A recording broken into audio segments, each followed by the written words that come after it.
World Punjabi form ਦੇ ਪ੍ਰਬੰਧ ਹੇਠ ਚਨਾਹ ਦੇ ਕੰਢੇ ਆਬਾਦ ਤਾਰੀਖੀ ਸ਼ਹਿਰ ਗੁਜਰਾਤ ਅੰਦਰ ਅਦਬੀ ਇਨਾਮੀ ਬੈਠਕ ਦਾ ਆਰ ਕੀਤਾ ਗਿਆ, ਜਿਹਦੇ ਪ੍ਰਧਾਨ ਗੁਜਰਾਤ ਦੀ ਸਨਅਤਕਾਰ ਬਰਾਦਰੀ ਦੇ ਆਗੂ ਨਈਮ ਇਮਤਿਆਜ਼ ਗੋਂਦਲ ਹੋਰੀ ਸਨ, ਜਦਕਿ ਉਚੇਚੇ ਪਰੋਣੇ ਪੰਜਾਬੀ ਯੂਨੀਅਨ ਦੇ ਚੇਅਰਮੈਨ ਮੁਦੱਸਰ ਇਕਬਾਲ ਬੱਟ ਹੋਰੀ ਸਨ। ਇਸ ਮੌਕੇ ਉੱਤੇ ਗੱਲਬਾਤ ਕਰਨ ਵਾਲਿਆਂ ਆਖਿਆ ਕਿ ਪੰਜਾਬ ਸੇਵਾ ਹਰ ਪੰਜਾਬੀ ਉੱਤੇ ਫਰਜ਼ ਹੈ, ਤਾਂ ਜੇ ਸਾਡੀ ਰਹਿਤਲ ਤੋਂ ਆਉਣ ਵਾਲੀਆਂ ਨਸਲਾਂ ਜਾਣੂ ਰਹਿ ਸਕਣ। मैं एक नाल छोटी जी एक करारदाद भी पेश करना चाहना वा, वो इस हवाले नाल कि पंजाबी जबान नूं जिहड़ा शनाख्त और मानतरान दिता वो मेरे वीर ने, जिहदा नाम मुदस्सिर इकबाल भट्ट है।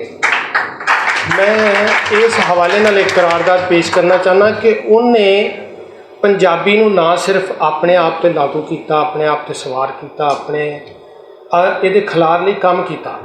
ਬਲਕਿ ਆਉਂਦੀ ਅਗਲੀ ਨਸਲ ਵਿੱਚ ਵੀ ਉਹਨੂੰ ਮੁੰਤਕਿਲ ਕਰ ਦਿੱਤਾ।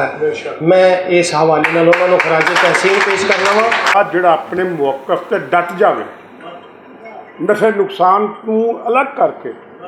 ਡਰ ਜਾਂਦਾ, ਅੱਲਾ ਨੂੰ ਕਾਮਯਾਬੀ ਜ਼ਰੂਰ ਦਿੰਦਾ। ਪੰਜਾਬੀ ਜ਼ਬਾਨ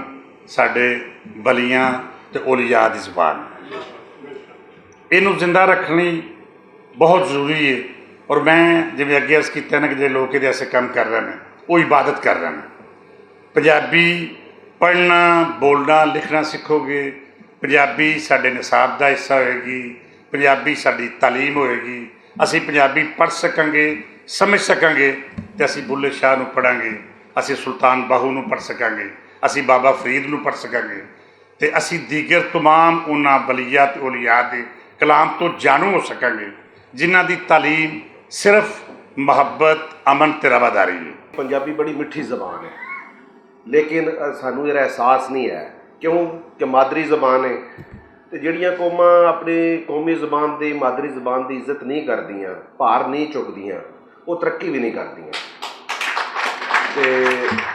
मैं यानी कि अपने वल्लों अपने इदारे वल्लों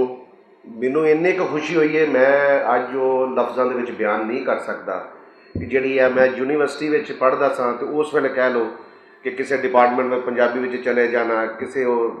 कह लो तारीख का कोई लैक्चर होना तो उत्थे उधरों नस के तो उधर टुर जाना, तो चलो वो अटेंड कर लेना। तो अज इन्नी क खुशी हुई है इन्ने अरसे बाद, तकरीबन 25 साल पहले की गल है कि अज मैं इस तरह की जिस तरह क्लास लगी है और पंजाबी के टीचर जोड़े ने वो बारे में दस रहे हैं कि पंजाबी की है, इसकी अहमियत की है, इसका वजन कितना है। ਵਰਲਡ ਪੰਜਾਬੀ ਫੋਰਮ ਵੱਲੋਂ ਮਾਂ ਬੋਲੀ ਛਪਣ ਵਾਲੀਆਂ ਬਿਹਤਰੀਨ ਕਿਤਾਬਾਂ ਨੂੰ ਇਨਾਮ ਦੇ ਕੇ ਸਰਾਹਿਆ ਗਿਆ।